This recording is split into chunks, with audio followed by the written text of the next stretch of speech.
इसमें हमारे लिए बरकत अता फरमा और हमें हिदायत अता फरमा। अस्सलामु अलैकुम व रहमतुल्लाहि व बरकातुहू। इल्म हासिल करने की दुआ। अल्लाहुम्मा इन्नी अस्अलुका इल्मन नाफिया।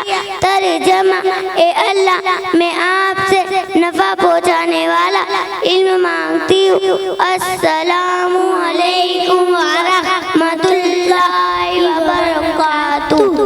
माशाअल्लाह, बहुत खूब।